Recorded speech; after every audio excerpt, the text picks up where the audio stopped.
नमस्कार दोस्तों। मैं बहुत दिनों से एक बात यह कहना चाह रहा हूँ कि जो हमें इतिहास पढ़ाया जा रहा है या जो हम इतिहास पढ़ते आ रहे हैं, क्या कभी आप सभी ने इसकी विवेचना करने की कोशिश की है? और यह सवाल मैं अपने समाज के लोगों से ही करना चाहता हूँ, क्योंकि हमारे समाज के लोगों के अंदर कुछ ऐसी आदतें हैं जो बेहद गलत हैं। वह सिर्फ़ और सिर्फ एक पिछलग्गू नेता बनने के चक्कर में वो अपने इतिहास को नहीं जानते हैं। उनके अंदर प्रश्न पूछने की आदत नहीं है, सिर्फ सुनने की आदत है। मैं अपने समाज के उन भाइयों से ये कहना चाहता हूँ कि कम से कम अब वह प्रश्न करना शुरू कर दें कि जो इतिहास उनको पढ़ाया जा रहा है या जिस मटेरियल को उनको दिखाकर उनको जो है एक कैडर में तैयार किया जाता है, वह कैसा है। मैंने बहुत सारे लोगों से बातचीत किया और मैंने पाया कि जो हमारा समाज है, जाहिर सी बात है, हमारे समाज में कई सारी विचारधारा के लोग हैं। कुछ तो इसमें पार्टीबंदी हैं, कुछ तो उसमें संगठनवादी हैं, और कुछ ऐसे हैं जिनकी खुद की विचारधारा है, और कुछ तो ऐसे हैं जो बहुत बड़ी विचारधारा का समर्थन करते हैं, परंतु उनके अंदर वह मस्तिष्क अपना इस्तेमाल नहीं करते हैं या उनके अंदर योग्यता नहीं है।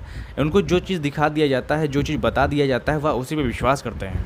तो दोस्तों, इसका मुख्य कारण यह है कि आप 20-40 साल पहले से जो यहाँ उत्तर प्रदेश यानी अवध के अंदर जिस विचारधारा का आगमन हुआ और जिस प्रकार से उसका विस्तार हुआ और उसको विस्तार करने में जिस प्रकार से पारसियों ने योगदान दिया, जी हाँ, वह काबिले तारीफ़ है। लेकिन क्या कभी आपने एक भी पारसी महापुरुषों या एक भी पारसी नायकों की बात सुनी है? आज आखिर सिर्फ पारसी समाज की उपेक्षा क्यों हो रही है? क्योंकि कहीं ना कहीं हम अपनी उपेक्षा खुद करवा रहे हैं। हमारे लोग वहाँ बैठे भी हैं और प्रतिनिधित्व करने का वादा और दावा करते हैं, लेकिन उनके मुंह से उन पार्टियों और उन संगठनों में पारसी समाज से या पारसी समाज की तरफ से कोई बात नहीं उठाई जाती है। उठाई जाती है तो मात्र विचारधारा, जिस पार्टी की विचारधारा है उसी के नीचे दब के वह रह जाते हैं। आपको पता है, जितने भी बहुजन संगठन है या बहुजन पार्टी है, चाहे वो बहुजन समाज पार्टी हो, चाहे वह आज़ाद समाज पार्टी हो, जो 85 की बात करते हैं, वह उनके बैनर पर एक भी पारसी महापुरुषों की फ़ोटो नहीं है।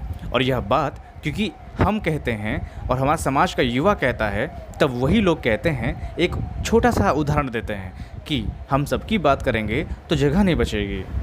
तो 2 कौड़ी का तर्क बताकर वह अपना पल्ला झाड़ देते हैं और कहते हैं कि पारसी समाज के युवा बहुजन एकता तोड़ते हैं। आप मुझे बताइए, बहुजन एकता ऐसे टूटती है? अपने महापुरुषों के नाम को लेने से बहुजन एकता टूट जाती है और सवाल करने से इनकी बहुजन एकता टूट जाती है। सच तो यह बात है कि बहुजन के नाम पर यह पारसी समाज को ठग रहे हैं। आज जिनकी संख्या कम है उनके महापुरुषों की फ़ोटो लगाई जाती है। जिनकी संख्या उत्तर प्रदेश में, अवध में पारसियों से बहुत ही कम है, उनके समाज की महापुरुषों की फ़ोटो लगाई जाती है। और अवध के क्षेत्र के अंदर, हमारे क्षेत्र के अंदर, ये लोग हमारे पारसी महापुरुषों की फ़ोटो नहीं लगाते हैं। तो यह सबसे बड़ा सवाल है। और अब प्रश्न तो हम लोग करेंगे ही, इसका जवाब भी इनको देना पड़ेगा। अब जो लोग कहते हैं कि प्रश्न सिर्फ बहुजन से ही क्यों, तो बहुजन हमारा घर है, तो घर में दिक्कत है और घर में कोई परेशानी है तो हम घर वालों से ही तो सवाल करेंगे। तो उस घर के मुखिया को जवाब तो देना चाहिए जब मुखियागिरी कर रहे हैं।